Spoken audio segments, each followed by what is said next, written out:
এটা আমার নিজের ব্যক্তিগত ব্যাপারে আমি ইস্তফাপত্র দিয়েছি আমার ভাই চেয়ারম্যানের হাতে। আজকে আমার লাস্ট ছিল। রাজ্য সরকারের পরিবর্তনের আবহে এবার পদত্যাগ করলেন কালিয়াগঞ্জ পুরসভার তৃণমূল পরিচালিত বোর্ডের পুরপ্রধান বিশ্বজিৎ কুণ্ডু।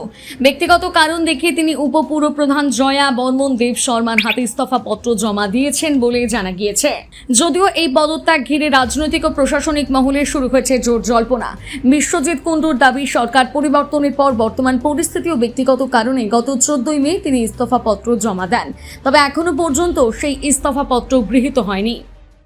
এটা আমার নিজের ব্যক্তিগত ব্যাপারে আমি ইস্তফাপত্র দিয়েছি আমার ভাই চেয়ারম্যানের হাতে। আজকে আমার লাস্ট ছিল। আজকে বোর্ড মিটিংও ছিল। অনেক কাউন্সিলর এবং আমাদের ইউএফও সাহেবও থাকতে পারছে না, ওনার একটা টাইম ছিল। তো ওনাদেরকে বললাম আজকেই আমি বোর্ড মিটিংয়ে দেখেছিলাম যেন আজকে আমি বের হতে পারি। যাই হোক, ওনারা একটা টাইম বেঁধে দিল যে আপনাকে আর কটা দিন থাকতে হবে, সেটা হচ্ছে 28 তারিখ অবধি। সেদিনকে আপনি লাস্ট বোর্ড মিটিংটা হবে 28 তারিখে, সেদিনকে আমি চলে যাবো। আমি 14 তারিখে দিয়ে দিয়েছি। আপনি 28 তারিখে যেহেতু বোর্ড মিটিং আছে, তাহলে এই যে দিনগুলো এগুলোতে আপনি কি দায়িত্বভার সামলাবেন? এখন এই 28 তারিখ অবধি আমি দায়িত্বভার সংগ্রহ করছি আর কি। না, কোনো কারণ না, এটা আমার নিজের ব্যক্তিগত কারণ। কোনো কারণ নাই, এর মধ্যে কোনো বিষয় নেই।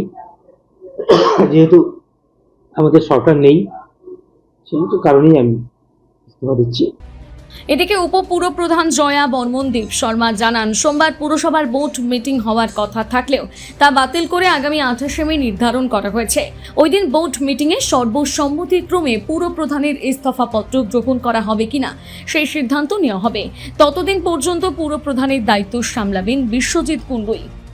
হ্যাঁ, 14 তারিখ চেয়ারম্যান সাহেব আমাকে রিজাইন লেটার দিয়েছে।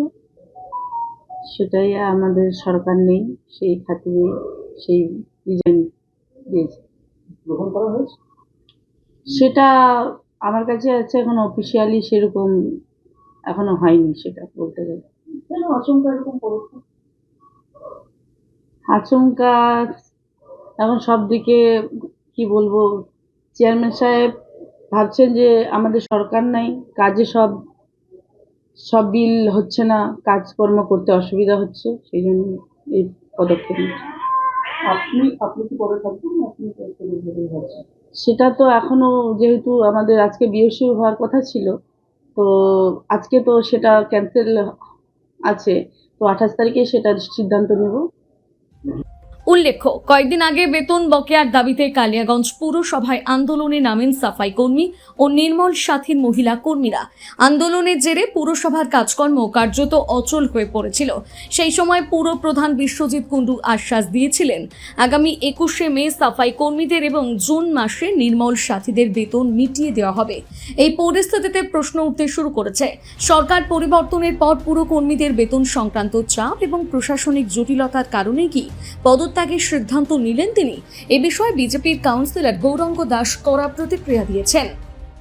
মানুষ, মিউনিসিপ্যালিটির মানুষ নাজেহাল হয়ে গেল, তো সেই ক্ষেত্রে হয়তো উনি সিদ্ধান্ত নিয়েছে। বিগত যে চেয়ারম্যান ছিল তিনি একের পর এক যেভাবে দুর্নীতির সাথে যুক্ত ছিল, এবং এই চেয়ারম্যান আসার পরে সেই সমস্ত দুর্নীতি এবং যেভাবে অর্থ ভাণ্ডার থেকে শুরু করে সমস্ত দিক দিয়ে নাজেহাল হয়ে গেছে, সমস্ত পরিষেবা একদম স্তব্ধ হওয়ার পথে চলে গেছে।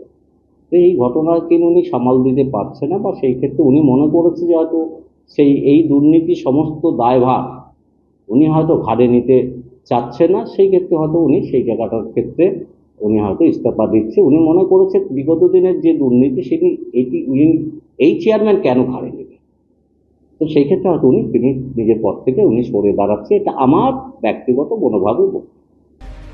উত্তর দিনাজপুর থেকে অনুপ জেসওয়ালের প্রতিবেদন, নিউজ টুডে।